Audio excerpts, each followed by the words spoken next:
the President of the 68th session of the General Assembly, heads of state and government, the Secretary General, distinguished delegates, ladies and gentlemen. Mr. President, on behalf of the government and people of the Federal Republic of Nigeria, I salute you as you preside over the 68th session of the United Nations General Assembly. I assure you of the full support and cooperation of the Nigerian delegation. I also wish to extend our commendation to the Secretary General, Mr. Ban Ki-moon, and place on record Nigeria's appreciation for his focused and committed leadership of the United Nations system. This session is coming at a particularly trying period when our world faces a number of critical challenges, which make it imperative for us to work within the Charter of the United Nations to meaningfully address them.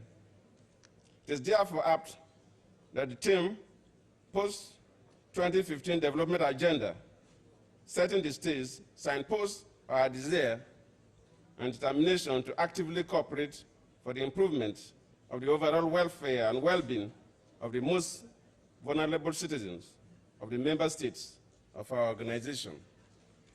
Nigeria appreciates the consultative nature of designing the post-2015 development agenda.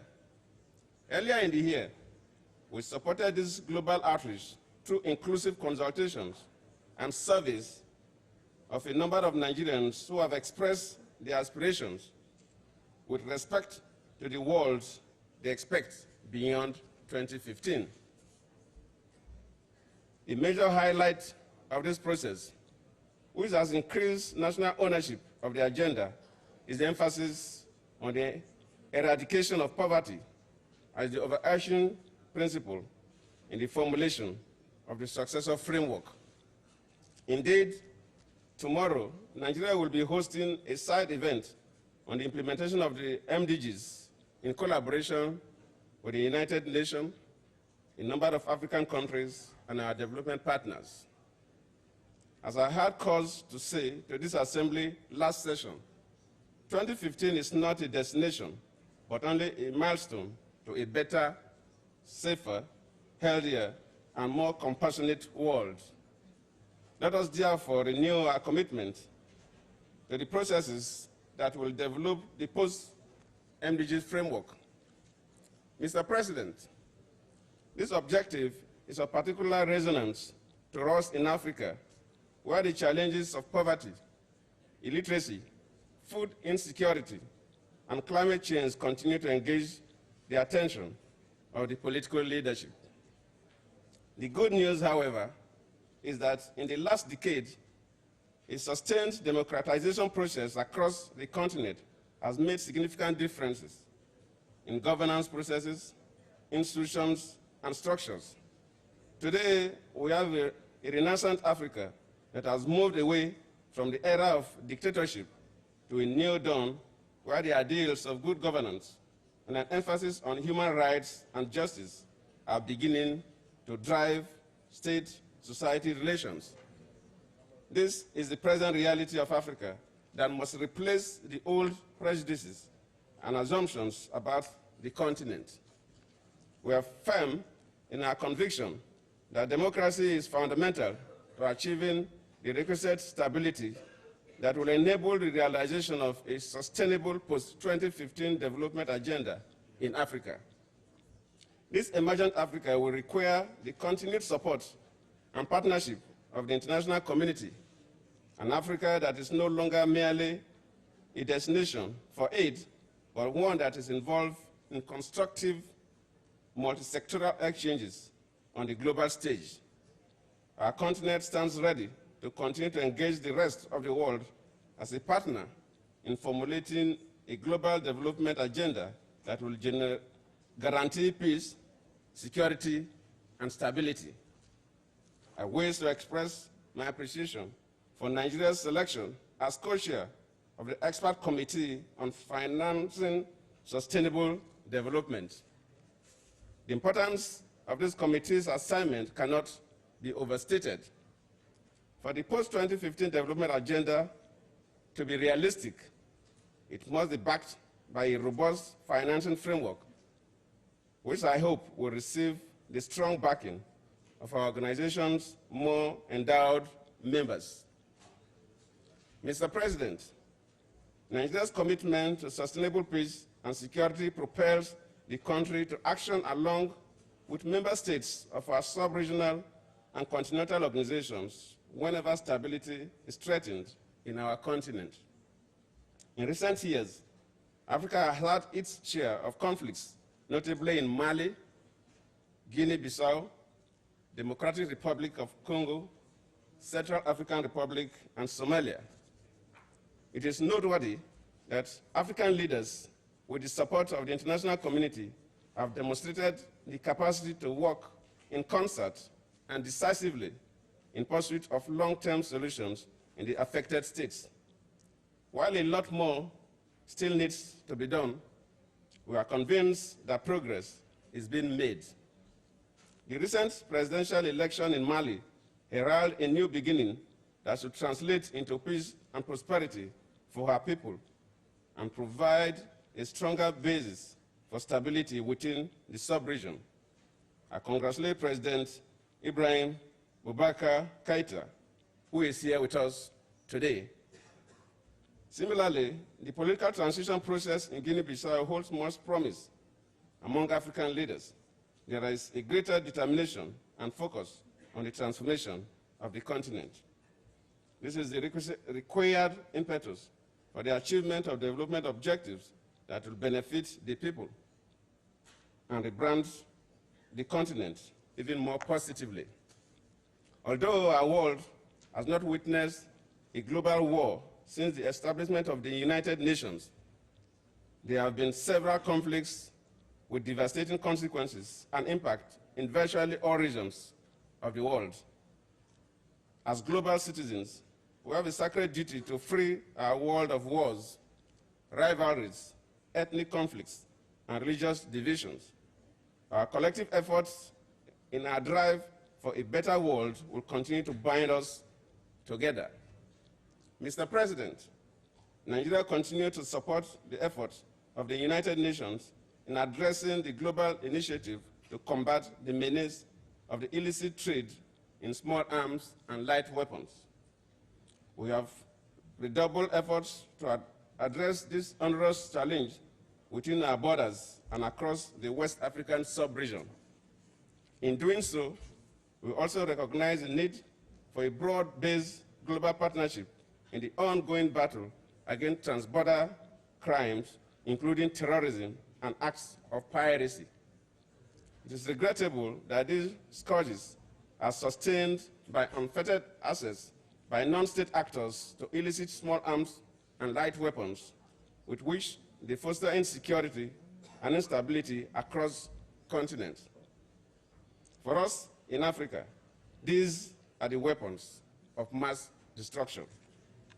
It is therefore in the light of our collective obligation and unceasing struggle to end this nightmare that I congratulate member states on the adoption of the Arms Trade Treaty in April this year. Our hope is that upon the entry into force, the Arms Trade Treaty will herald an era of accountable trade in conventional arms, which is critical to the security of nations. In line with our continued commitment to this project, Nigeria has signed and ratified the treaty. We will continue to engage other member states for its successful implementation. Mr. President, terrorism constitutes a major threat to global peace and security and undermines the capacity for sustained development. In Nigeria, the threat of terrorism in a few states in the northeastern part of the country has proven to be a challenge to national stability. We will spare no effort in addressing this menace.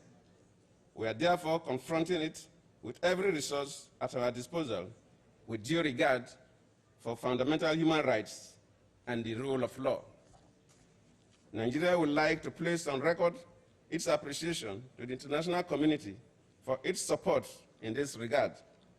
The reign of terror anywhere in the world is an assault on our collective humanity. 3 days ago, the stark reality of this menace was again brought to the fore by the dastardly terrorist attack in Nairobi, Kenya. We must stand together to win this war together. Mr. President, piracy, like terrorism, is another menace that has attained worrisome proportions, especially in Africa's coastal waters. At the bilateral and multilateral levels, Nigeria has promoted cooperation to mitigate its impacts and consequences on the security and economies of the affected coastal states. Indeed, in June this year, the leaders of the Economic Community of West African States, the Economic Community of East African States, and the Gulf of Guinea Commission met in Yaoundé, Cameroon, and came up with practical steps to collectively confront the menace of piracy in the Gulf of Guinea.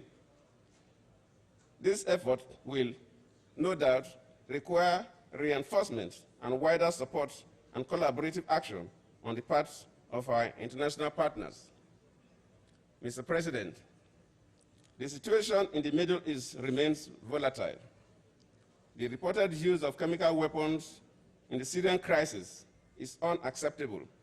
Nigeria condemns in the strongest possible terms the use of chemical weapons that are prohibited by international conventions. We applaud the current diplomatic effort to avert further escalation of the crisis.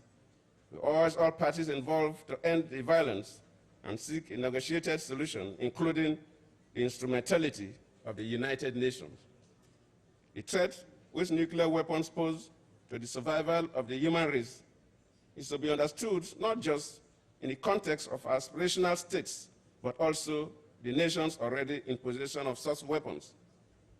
It is our collective responsibility to urge the international community to respond to the clarion call for a peaceful universe in an age of uncertainty.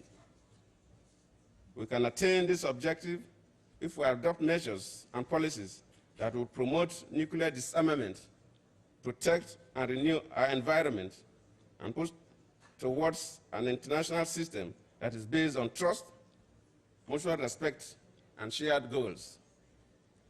Mr. President, I believe that I expressed the concern of many about the slow pace of efforts and apparent lack of progress in the reform of the United Nations, especially the Security Council.